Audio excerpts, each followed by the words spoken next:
والصلاة والسلام على سيد الرسل وخاتم الأنبياء.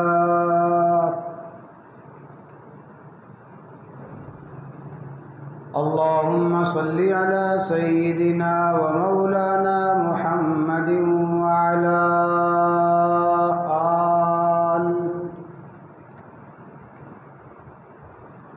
وعلى آل سيدنا ومولانا محمد وبارك وسلم وصل عليه.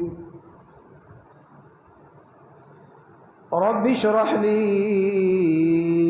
صدري ويسر لي أمري واحلل عقدة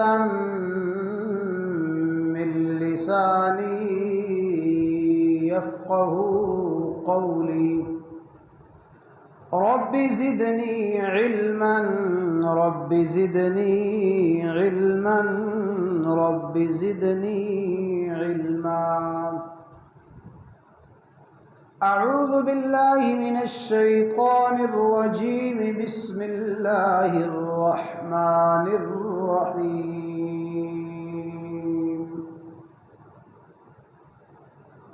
ولتكملوا العدة ولتكبروا الله على ما هداكم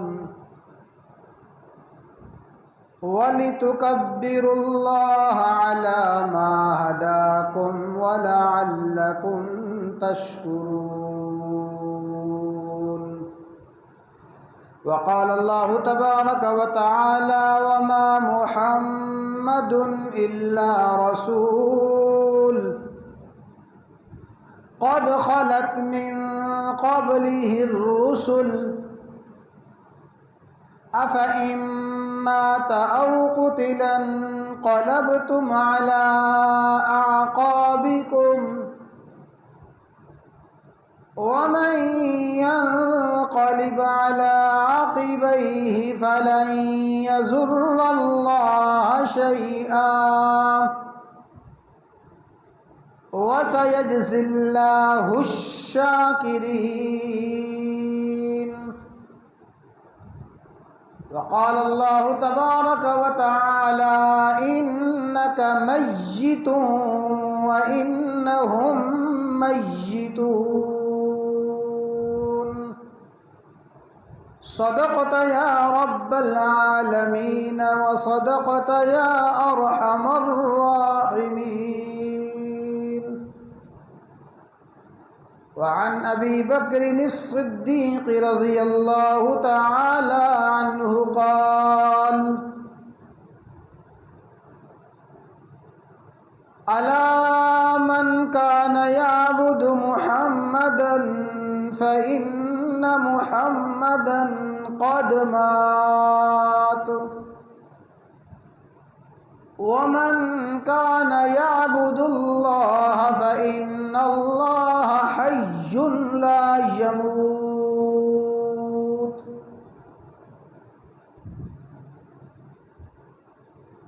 إن الله وملائكته يصلون على النبي يا أيها الذين آمنوا صلوا عليه وسلموا تسلیما. تمام احباب بآواز بلند درود شریف پڑھ لیں.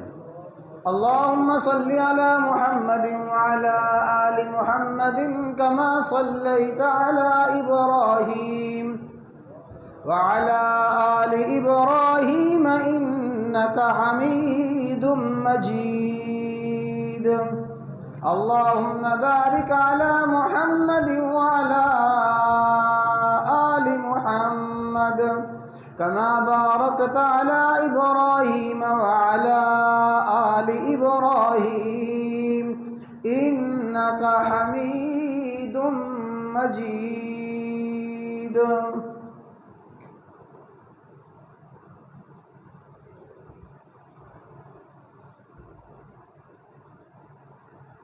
بزرگان محترم،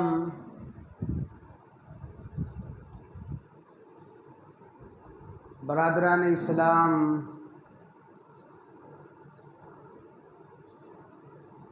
اللہ تبارک و تعالی نے فضل و کرم فرمایا، احسان فرمایا، رمضان المبارک کا مہینہ مکمل ہوا۔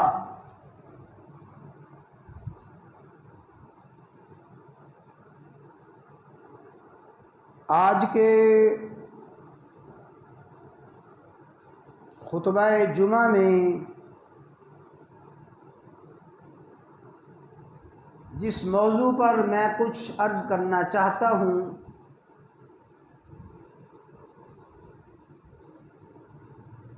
جو آیات مبارکہ میں نے پڑھی ہیں،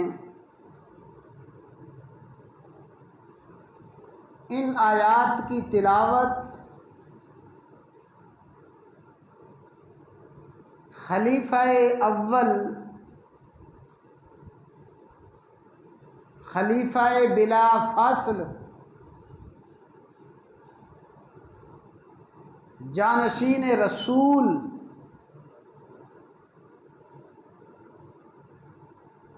یار غار رسول صاحب المزار حضرت سیدنا ابو بکر صدیق رضی اللہ تعالی عنہ نے اپنے تاریخی خطبہ میں انہی آیات کو پڑھا، اور حضرت سیدنا صدیق اکبر رضی اللہ تعالی عنہ کا ہی ایک فرمان جو بخاری شریف میں نقل کیا گیا ہے، سیدنا صدیق اکبر رضی اللہ تعالی عنہ نے یہ فرمان بھی اپنے اسی تاریخی خطبہ میں پیش فرمایا۔ حضرت سیدنا صدیق اکبر رضی اللہ تعالی عنہ کے اسی تاریخی خطبہ کو بنیاد بناتے ہوئے تکمیل رمضان المبارک کا پیغام کیا ہے؟ رمضان مبارک جاتے جاتے مجھے اور آپ کو کیا پیغام دے کے جاتا ہے؟ حضرت سیدنا صدیق اکبر رضی اللہ تعالی عنہ کے اس تاریخی خطبے کو بنیاد بناتے ہوئے میں نے یہ بات عرض کرنی ہے۔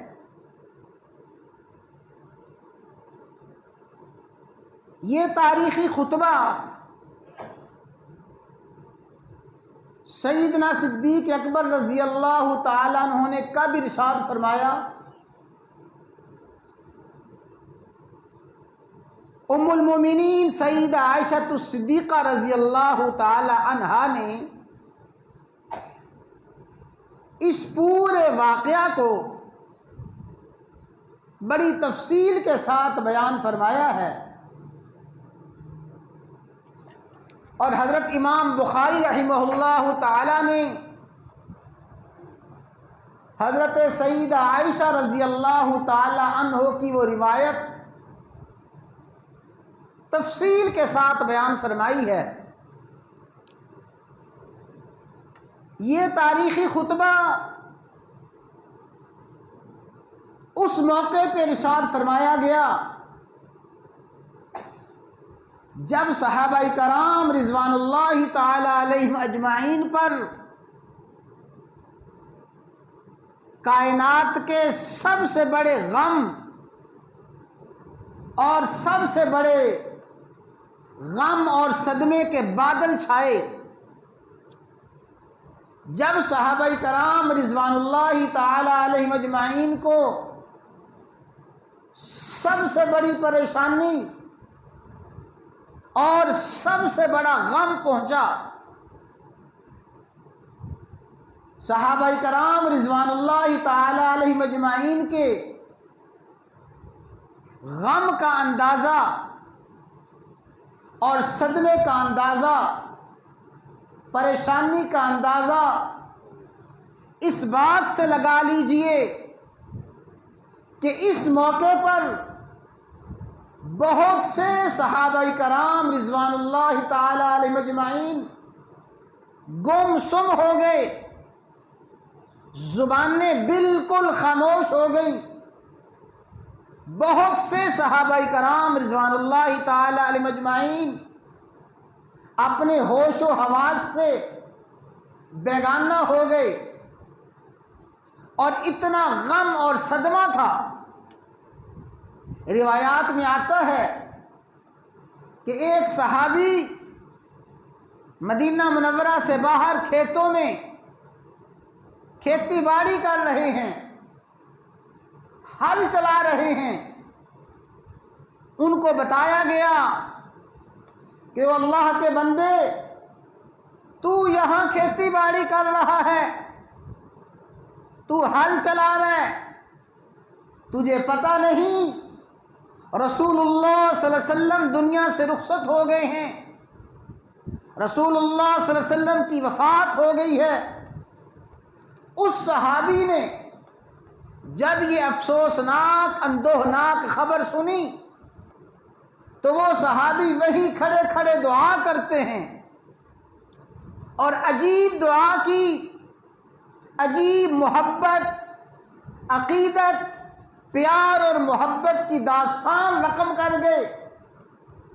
وہ صحابی دعا کرتے ہیں، یا اللہ میری آنکھوں کی بینائی چھین لے، یا اللہ میری کانوں کی سنوائی چھین لے۔ محققین محدثین لکھتے ہیں کہ وہ صحابی اتنے بڑے مستجاب الدعوات تھے، وہیں کھڑے کھڑے بہرے ہو گئے، وہیں کھڑے کھڑے نابینا ہو گئے۔ حضرت انس رضی اللہ تعالیٰ عنہ ارشاد فرماتے ہیں کہ اے لوگو، میں نے مدینہ منورہ کی ہر چیز کو اس دن چمکتے دمکتے دیکھا تھا۔ حضرت انس فرماتے ہیں، لوگو میں نے اس دن مدینہ کی ہر چیز کو روشن دیکھا تھا جس دن رسول اللہ صلی اللہ علیہ وسلم کے قدم مبارک مدینہ منورہ کی سرزمین پہ لگے۔ جب یہ یثرب مدینہ بنا اور جب مدینہ کی مٹی پر آقا علیہ الصلاۃ والسلام کے قدم مبارک لگے، ہم دیکھ رہے تھے مدینہ کی ہر چیز منور تھی، پورے کا پورا مدینہ، مدینہ کے در و دیوار، شجر و حجر چمک رہے تھے۔ اور جس دن رسول اللہ صلی اللہ علیہ وسلم کی وفات ہوئی، آپ دنیا سے رخصت ہوئے، مدینہ کی در و دیوار پر، مدینہ کے شجر و حجر پر تاریکی چھائی ہوئی تھی، اندھیرا چھایا ہوا تھا۔ سب سے بڑا صدمہ، سب سے بڑا غم صحابہ کرام رضوان اللہ تعالی علیہم اجمعین کو اس وقت پہنچا تھا۔ اور حضرت سیدہ فاطمۃ الزہرا رضی اللہ تعالی عنہا نے اسی موقع پہ ارشاد فرمایا تھا، صبت علیہ مصائب لو انہا صبت علی الایام صرن لیالیہ۔ لوگو، میرے ابا کی وفات پر مجھ پہ اتنا بڑا صدمہ آیا ہے، اگر یہ صدمہ پہاڑوں پہ آتا، پہاڑ ریزہ ریزہ ہو جاتے، دنوں پہ آتا، دن رات بن جاتے۔ حضرت سیدہ فاطمۃ الزہرا رضی اللہ تعالی عنہا اس حادثے کے بعد صرف 6 ماہ تک زندہ رہیں، لیکن روایات میں آتا ہے کہ کسی شخص نے سیدہ فاطمۃ الزہرا رضی اللہ تعالی عنہا کو مسکراتے ہوئے، ہنستے ہوئے نہیں دیکھا۔ یہی موقع تھا۔ اس موقع پہ سیدنا عثمان غنی رضی اللہ تعالیٰ عنہ تشریف فرما ہیں۔ ایک صحابی پاس سے گزرے اور انہوں نے عثمان غنی کو سلام پیش کیا۔ عثمان غنی نے سلام کا جواب نہ دیا۔ وہ صحابی پریشان ہوئے، تھوڑا سا آگے گئے اور بڑے پریشان ہو کے سوچنے لگے، پتہ نہیں عثمان کو مجھ سے ناراض ہیں، عثمان نے میرے سلام کا جواب کیوں نہ دیا؟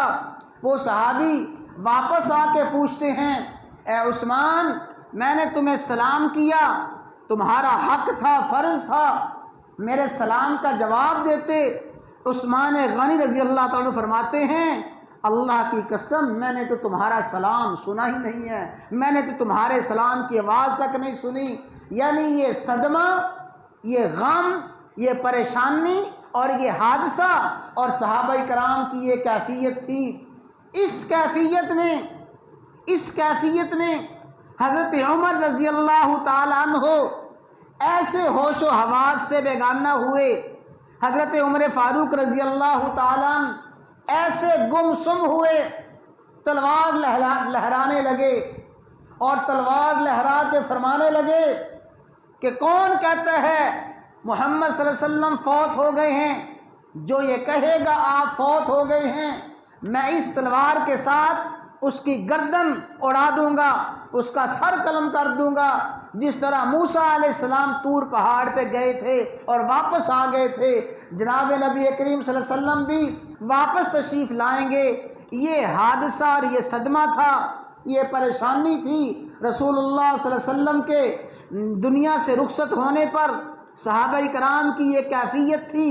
لیکن میرے بھائیوں، جو میں آپ کو پیغام دینا چاہتا ہوں اور آج کے خطبہ میں جو آپ کو میں خطبہ سنانا چاہتا ہوں اور اس خطبے کو بنیاد بنا کر تکمیل رمضان اور ختم رمضان کا پیغام دینا چاہتا ہوں، یہ حادثہ تھا، اتنی بڑی پریشانی تھی، غم کی کیفیت تھی، حتیٰ کہ صحابہ کرام رضوان اللہ تعالی علیہم اجمعین ہوش و حواس گم کر بیٹھے تھے۔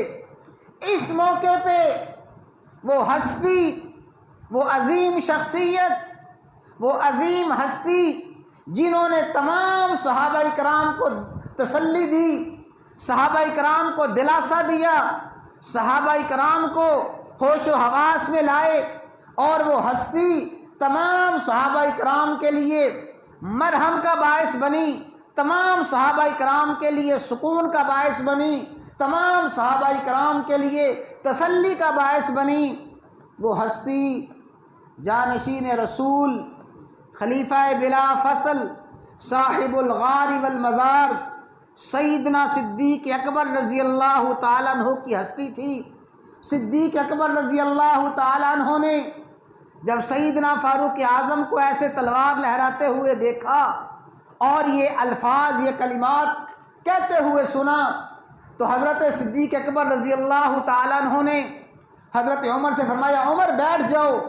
عمر کو بٹھایا، صحابہ کرام کو صدمے میں، غم میں، پریشانی میں دیکھا، صحابہ کرام کو غم اور پریشانی میں دیکھ کے اس وقت جو خطبہ ارشاد فرمایا، اس خطبے میں یہ آیت پڑھی تھی وَمَا مُحَمَّدٌ إِلَّا رَسُولٌ قَدْ خَلَتْ مِنْ قَبْلِهِ الرُّسُلُ أَفَإِن مَّاتَ أَوْ قُتِلَ انقلبتم عَلَىٰ أَعْقَابِكُمْ وَمَن يَنقَلِبْ عَلَىٰ عَقِبَيْهِ فَلَن يَضُرَّ اللَّهَ شَيْئًا وَسَيَجْزِي اللَّهُ الشَّاكِرِينَ۔ یہ چوتھے پارے کی آیت پڑھی اور 23ویں پارے کی ایک آیت پڑھی، فرمایا اِنَّكَ مَيِّتٌ وَإِنَّهُم مَيِّتُونَ۔ یہ دو آیات کی تلاوت کی، ان دونوں آیات کی تلاوت جو صدیق اکبر نے فرمائی، ان آیات کا مفہوم یہ ہے کہ محمد، کہہ دیں محمد صلی اللہ علیہ وسلم اللہ کے رسول ہیں۔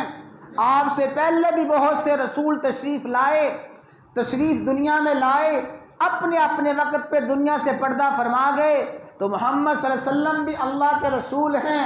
آپ کا بھی وقت آ گیا رخصتی کا، آپ کا وقت بھی آ گیا جدائی کا، آپ بھی دنیا سے چلے گئے ہیں۔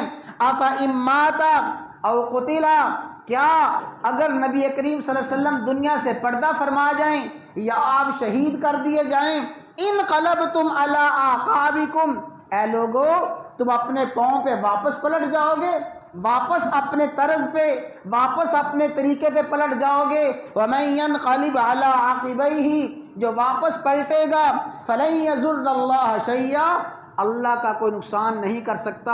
اور پھر انک میت وانہم میتون، اللہ تعالیٰ فرماتے ہیں انک میت، اے محبوب آپ نے بھی دنیا سے جانا ہے، وانہم میتون، سب نے دنیا سے جانا ہے۔ یہ موت کا ذائقہ ہر کسی نے چکھنا ہے، اور یہ موت کا حادثہ ہر کسی پہ آنا ہے۔ ان آیات کی تلاوت کی، اور ان آیات کی تلاوت کر کے وہ تاریخی الفاظ ارشاد فرمائے، توجہ کے ساتھ سن لیں۔ بخاری شریف میں وہ الفاظ ہیں، صدیق اکبر نے فرمایا الا من کان یعبد محمدا فإن محمدا قد مات، اے لوگو تم میں سے جو کوئی محمد صلی اللہ علیہ وسلم کی عبادت کرتا تھا وہ یاد رکھ لے، سن لے، فإن محمدا قد مات، محمد صلی اللہ علیہ وسلم تو دنیا سے چلے گئے ہیں، آپ کی تو وفات حسرت آیات ہو گئی ہے۔ ومن کان یعبد اللہ فإن اللہ حی لا یموت، جو اللہ کی عبادت کرتا تھا اللہ زندہ ہے، اللہ پہ کبھی موت نہیں آئے گی۔ الا من کان یعبد محمدا فإن محمدا قد مات ومن کان یعبد اللہ فإن اللہ حی لا یموت۔ جب یہ خطبہ ارشاد فرمایا اور ان آیات کی تلاوت کی، ان آیات کی تلاوت کی صدیق اکبر نے صحابہ کو یہ آیات سنائیں، صحابہ اکرام فرماتے ہیں ہمیں یوں محسوس ہوا کہ یہ آیات آج ہی نازل ہوئی ہیں، ہمیں یوں محسوس ہوا کہ یہ آیات آج سے پہلے ہم نے سنی نہیں ہیں، حالانکہ صحابہ کرام نے یقیناً یہ آیات پہلے بھی سنی تھیں، ان آیات کو پہلے بھی صحابہ کرام نے سماعت فرمایا تھا، لیکن صحابہ فرماتے ہیں صدیق اکبر کے خطبے کے بعد ہمیں پتہ چلا کہ یہ آیات آج ہی نازل ہوئی ہیں، ان آیات کا نزول آج ہی ہوا ہے۔ اور صدیق اکبر نے فرمایا الا من کان یعبد محمدا فإن محمدا قد مات ومن کان یعبد اللہ فإن اللہ حی لا یموت۔ بخاری شریف کے الفاظ ہیں اے لوگو اللہ تبارک و تعالیٰ کی عبادت ہر حال میں جاری رہے گی۔ جب محمد صلی اللہ علیہ وسلم اس دنیا میں تشریف فرما تھے اور ہم آپ کی زیارت کیا کرتے تھے، ہم آپ کے پیچھے نمازیں پڑھا کرتے تھے، لوگوں نمازیں اس وقت بھی تھیں جب محمد صلی اللہ علیہ وسلم قرآن کی تلاوت ہمارے سامنے کیا کرتے تھے، ہم آپ کی زبان اقدس سے قرآن سنا کرتے تھے، قرآن کی تلاوت اس وقت بھی تھی جب محمد صلی اللہ علیہ وسلم ذکر اذکار کیا کرتے تھے، ہم سنا کرتے تھے، اس وقت بھی اللہ کی عبادت تھی۔ الا من کان یعبد محمدا فإن محمدا قد مات ومن کان یعبد اللہ فإن اللہ حی لا یموت، جو کہ محمد صلی اللہ علیہ وسلم کی عبادت کرتا تھا محمد صلی اللہ علیہ وسلم دنیا سے تشریف لے گئے ہیں، سنو جو اللہ کی عبادت کرتا تھا اللہ زندہ ہے، زندہ رہے گا، لا یموت، اللہ پہ کبھی موت نہیں آئے گی۔ یہ سیدنا صدیق اکبر نے خطبہ ارشاد فرمایا، اس خطبہ میں کیا پیغام دیا؟ اللہ تبارک و تعالیٰ کی عبادت، اللہ کی بندگی کسی شخصیت کی محتاج نہیں ہے، اللہ کی بندگی کسی مہینے کی محتاج نہیں ہے، اللہ کی بندگی کسی وقت کی محتاج نہیں ہے، اللہ کی عبادت کسی زمانے کی محتاج نہیں ہے، زمانہ جیسا بھی ہو، وقت جیسا بھی ہو، حالات جیسے بھی ہوں، خدا تو وہی ہے، خدا کی عبادت وہی ہے، رب کی عبادت وہی ہے۔ اس موقع پہ میں آپ کو ایک بڑی تاریخی اور بڑی دلچسپ بات سنانا چاہتا ہوں۔ ہمارے پاکستان نہیں عالم اسلام کے عظیم اسلامی مفکر، عالم اسلام میں جن کی علمی شخصیت کا چرچا اور لوہا مانا گیا ہے، شیخ الاسلام حضرت علامہ تقی عثمانی مد ظلہ العالی، انہوں نے بڑا عجیب ایک واقعہ لکھا ہے، اور میں پڑھے لکھے نوجوانوں سے کہتا ہوں اللہ تعالیٰ آپ کو ذوق شوق عطا فرمائے۔ حضرت شیخ الاسلام نے جو اپنے سفر نامے لکھے ہیں، پوری دنیا میں سفر کیا ہے، جہان دیدہ ایک سفر نامہ ہے، 20 ملکوں کا سفر نامہ، پھر دنیا میرے آگے یہ دوسرا سفر نامہ ہے، سفر در سفر، یہ تیسرا سفر نامہ ہے۔ یہ 3 کتابیں ہیں جو صرف اور صرف انہوں نے پوری دنیا کا جو سفر کیا، پوری دنیا کا سفر کر کے مختلف ممالک کے جو حالات لکھے اور عالم اسلام کی پوری تاریخ، اس ملک کی تاریخ لکھی۔ بڑا علمی خزانہ ہے، سفر نامے بہت کم ہیں، وہ اصل تو علم کا خزانہ ہے۔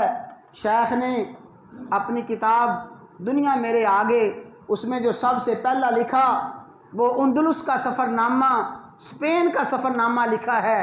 جب اندلس میں گئے، اسپین میں گئے اور پھر اس قرطبہ شہر میں تشریف لے گئے، وہ قرطبہ شہر اور وہ اندلس جہاں 800 سال تک مسلمانوں نے حکومت کی تھی، 800 سال تک مسلمان حکمران رہے، اس اسپین میں تشریف لے گئے اور پھر وہ قرطبہ کی جامع مسجد میں تشریف لے گئے، جو اس وقت پوری دنیا میں سب سے بڑی مسجد تھی اور مسلمانوں کی شان و شوکت کا ایک مظہر تھی وہ قرطبہ کی جامع مسجد۔ اس کی وسعت کا اندازہ صرف اسی بات سے لگایا جا سکتا ہے کہ اس کی جو محراب کی دیوار تھی، اس محراب کی دیوار پہ پورے کا پورا قرآن کریم لکھا ہوا تھا۔ پورا قرآن کریم اس قرطبہ کی جامع مسجد کی محراب والی دیوار پہ لکھا ہوا تھا۔ تو شیخ تقی عثمانی لکھتے ہیں کہ جب ہم قرطبہ کی جامع مسجد میں داخل ہوئے، اب وہ جامع مسجد تو تھی نہیں، اب تو وہ عیسائیوں نے بہت بڑا گرجا بنایا ہوا ہے اور بہت بڑا اپنا معبد بنایا ہوا ہے۔ ہم اس میں داخل ہوئے اور جب ہم داخل ہوئے، عجیب اس وقت ویرانی نظر آ رہی تھی، عجیب وحشت کا سامان تھا۔ کہیں میں فرماتے ہیں کہ ایک موقع پہ تو میرا دل چر گیا، زخمی ہو گیا جب میں نے دیکھا کہ ایک کونے میں کچھ لوگ بیٹھے ہوئے ساز بجا رہی ہیں اور اپنے مذہبی گیت گا رہی ہیں۔ میں نے کہا یہی وہ تاریخی جامع مسجد ہے جہاں علامہ ابن عبد البر اور قاضی منذر اور علامہ رشد جیسے عظیم علماء مفکر تاریخی خطبے ارشاد فرماتے تھے، درس حدیث ہوتے تھے، قرآن کے حلقے لگتے تھے، ہزاروں لوگ جہاں پہ نماز پڑھنے کے لیے ایک وقت میں جمع ہوتے تھے۔ فرماتے ہیں چلتے چلتے ہم اس محراب کے پاس پہنچے، جو محراب آج بھی اپنی اصلی شکل میں موجود تھا۔ اس کو انہوں نے گھیرا اور اس کا حصار کیا ہوا تھا، صرف ایک نشانی رکھی تھی کہ یہ محراب ہے مسجد کا۔ فرماتے ہیں وہاں پہ آج بھی نماز پڑھنے کی قانونی طور پہ اجازت نہیں ہے، با جماعت نماز نہیں ہو سکتی، کوئی اکا دکا پڑھ لے تو اجازت ہے۔ فرماتے ہیں میرے ساتھ ایک میرے رفیق سفر تھے، انہوں نے آہستہ سے آہستہ آواز سے اذان دی اور ہم نے وہاں پہ نماز پڑھی۔ شیخ نے بڑے عجیب الفاظ لکھے ہیں، فرماتے ہیں جب اللہ اکبر کہہ کے میں سجدے میں گیا تو 800 سالہ تاریخ میرے سامنے آ گئی کہ ایک وقت وہ تھا کہ اللہ اکبر کی صدا پہ ہزاروں مسلمانوں کی جبینیں اسی جگہ پہ جھکتی تھیں، اور آج ایک وقت ایسا ہے اللہ اکبر کی صدا پہ میں ہوں، میرا ایک رفیق ہے، تیسرا کوئی مسلمان نہیں ہے۔ لیکن پھر اچانک میرے دل نے آواز دی، یہ توجہ کے ساتھ سنیں، اچانک میرے جذبات میں ہلچل پیدا ہوئی اور میرے طوفان میں ہلچل پیدا ہوئی اور موجیں ٹھاٹھیں مارنے لگیں۔ میں نے کہا اللہ اکبر، اللہ اس وقت بھی سب سے بڑا تھا جب اس مسجد کی پیشانی پر اور اس مسجد کی زمین پر ہزاروں مسلمان سجدہ کرتے تھے، اس وقت بھی اللہ سب سے بڑا تھا۔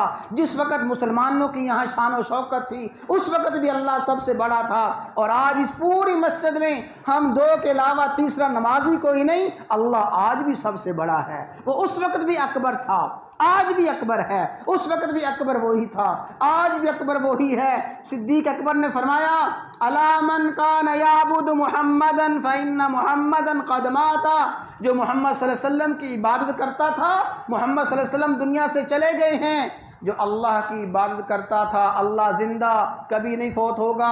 آخری پیغام دینا چاہتا ہوں لوگوں، جس نے رمضان کے لیے نمازیں پڑھیں وہ تو جان لے رمضان چلا گیا ہے، جس نے رمضان کے لیے تلاوت کی وہ رمضان تو چلا گیا، جس نے رمضان کے لیے صدقہ خیرات کیے، رمضان چلا گیا، لیکن جس نے اللہ کے لیے نمازیں پڑھی تھیں، اللہ آج بھی ہیں، اللہ ہمیشہ رہیں گے۔ جس نے رحمان کے لیے تلاوت کی، وہ رحمان آج بھی ہے، ہمیشہ رہیں گے۔ جس نے رحمان کی رضا کے لیے حلال کو چھوڑا اور حرام سے بچتا رہا، وہ رحمان آج بھی موجود ہے۔ ماہ رمضان کا پیغام یہ ہے، لوگوں رمضان کے بندے نہ بنو، رحمان کے بندے بنو۔